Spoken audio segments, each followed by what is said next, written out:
Donald Trump is making his highly anticipated return to the White House later today. He'll be sworn in as the 47th president of the United States in just a few hours' time. It'll mark his second term in office, along with a new chapter of geopolitical uncertainty as the world braces for a burst of activity on his first day as president. Mr. Trump is expected to sign more than 200 executive actions within hours of taking power, potentially dwarfing the ones signed by his predecessors. And for the first time in U.S. history, foreign leaders have been invited to witness Mr. Trump's swearing-in ceremony, including Chinese President Xi Jinping. Mr. Xi is hoping for a positive start to U.S.-China relations, even amid a looming trade war. Vice President Han Zheng, who is attending the inauguration in Mr. Xi's place, said he hoped U.S. companies would, quote, take root in China and help stabilize bilateral relations. Others, too, are bracing for policies under Mr. Trump. South Korea has unveiled its largest ever financial support package. It is a $250 billion plan to bolster exporters, including Samsung and SK Hynix, amid risks of possible U.S. tariffs. Meantime, Japan, Washington's key security ally in Asia, has reiterated that its alliance with the U.S. would remain, quote, the cornerstone of its peace and security diplomacy after Mr. Trump takes office.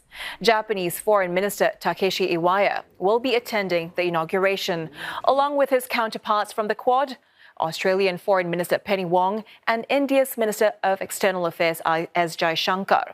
Ms. Wong said the invitation showed an ironclad commitment to close cooperation in the Indo-Pacific region.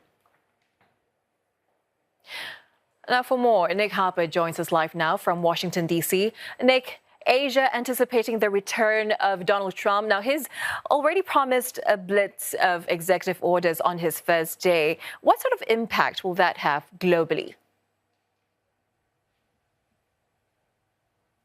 Yeah, the return of Donald Trump, which means the return of that America First nationalist policy that we saw during his first term in office. And that means that he's likely to increase that trade war, potentially increasing tariffs against Asian countries, including China, as he has threatened to over the past few months. Now, on day one, the likelihood is that the majority of the executive orders he signs will be domestic in focus. He has promised a brand new day for American strength and prosperity. He said that he's going to act with historic speed and strength and has promised to fix every problem that America is facing. And we are expecting him to sign potentially as many as 200 executive actions and orders during the course of the day, far more than we would normally see any president during his first day in office. Some of those could be signed just minutes after he's sworn in at the US Capitol. And we're told by the Trump team that they will cover three broad areas. The first being energy, so we're likely to see a rollback of climate initiatives put in place by the Biden administration, withdrawing from the Paris climate agreement that's nearly 10 years old, increasing oil and gas drilling across the US. The second broad area will be government reform, trying to slash spending in government agencies. And the third area is looking at border security. Remember, immigration was one of the reasons why he was able to win that election. We're likely to see him declaring a national emergency at the US-Mexico border and sending the US military there. On top of that, there could be executive orders looking at reducing the cost of living, giving that 90-day reprieve to the social media app TikTok, and potentially pardons for January 6th rioters who were convicted following that insurrection 4 years ago. And we could see him signing some of those orders in front of a crowd of 20,000 of his most ardent fans. He'll be at an arena later on today to speak to supporters, and we could see those executive orders signed during the course of that huge rally. As we know, Nick, this inauguration will be held indoors for the first time in decades. How are preparations coming along?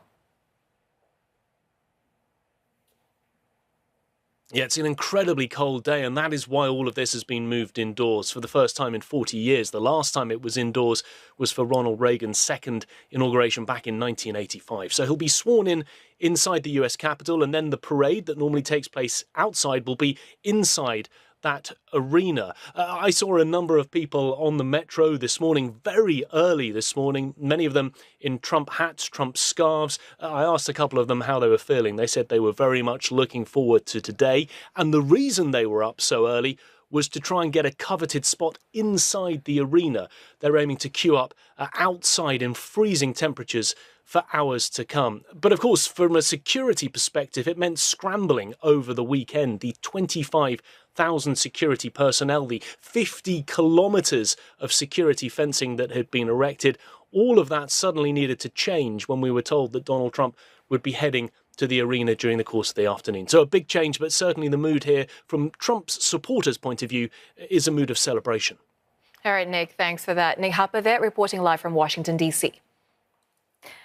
Now, U.S. President-elect Donald Trump will need to navigate two volatile international crises, Ukraine and Gaza, as he enters his second term. His pledge for peace in Ukraine will be tested with hardline positions from both Kyiv and Moscow. In Gaza, a ceasefire is in place, an achievement Mr. Trump has claimed credit for, but it remains to be seen if his administration can secure a lasting end to the 15-month war. Now, for more, Ross Cullen joins us live now from Kyiv, along with Sarah Coates, live from Tel Aviv. Ross, let's get to you first. The war in Ukraine still raging on despite Mr. Trump's promises for a quick end to the fighting. What change can the incoming administration bring, and would it be enough to reach a peace deal?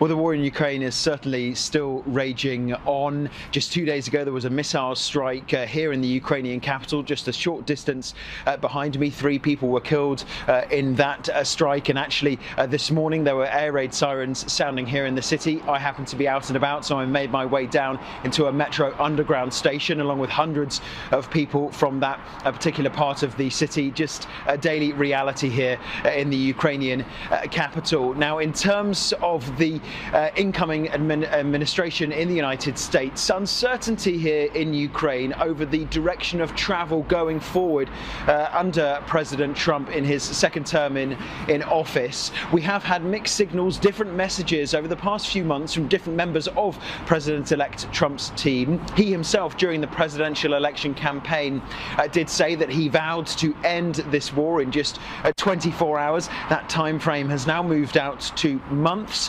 Also, Vice President-elect J.D. Vance, he has said that he thinks Ukraine might have to make territorial concessions, might have to give up any ambition of ever joining NATO. He also proposed the creation of a demilitarized zone with enhanced fortifications to deter future Russian attacks. That zone to be patrolled by European troops under Vice President-elect J.D. Vance's plan. And also President-elect Trump's pick for special envoy to Russia and Ukraine, Keith Kellogg. He has said that under any negotiations, Ukraine must receive security guarantees. But there are concerns here among the general population that in any proposed ceasefire, Russia could use that break in fighting to restock, resupply and rebuild strength for future incursions deeper here inside Ukraine. One thing we do know is that the President, Volodymyr Zelensky, and general members of the public will be watching that speech, that inauguration speech later on in Washington, for any mention of Ukraine, any mention of a peace deal, and also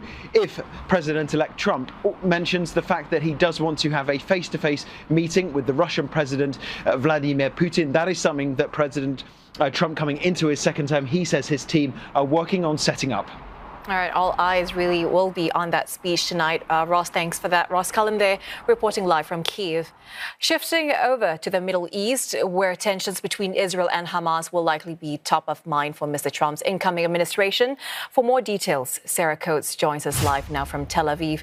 Sarah, given Mr. Trump's strong ties with Israel during his first term, what sort of influence will his policies have on the ongoing conflict in Gaza and broader dynamics in the region?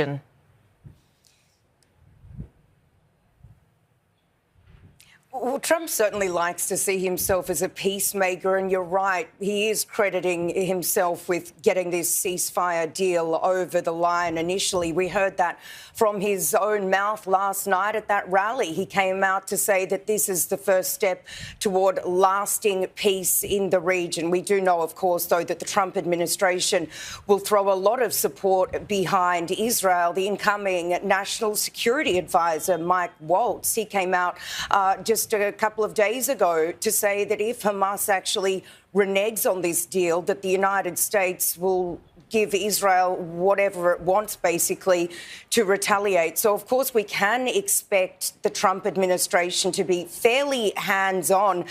Also, late last night, his incoming Mideast envoy, Steve Witkoff, he gave an interview to US media. He said that the administration is considering an on-ground presence, potentially over the course of the next few weeks, even as this ceasefire continues to roll out, to make sure basically it runs smoothly and assist if there are any problems. Now, going forward in terms of longer term peace here in the region, there are a few plans being floated. Reportedly, one of these to send millions of Palestinians from the Gaza Strip potentially to Indonesia while there's reconstruction in the Strip, given that there has been so much destroyed. Also, we, of course, do know that Trump does want to reshape the Middle East, and one of these things that he'll really be pushing for is this long-awaited normalization between Israel and Saudi Arabia. That would really bring Israel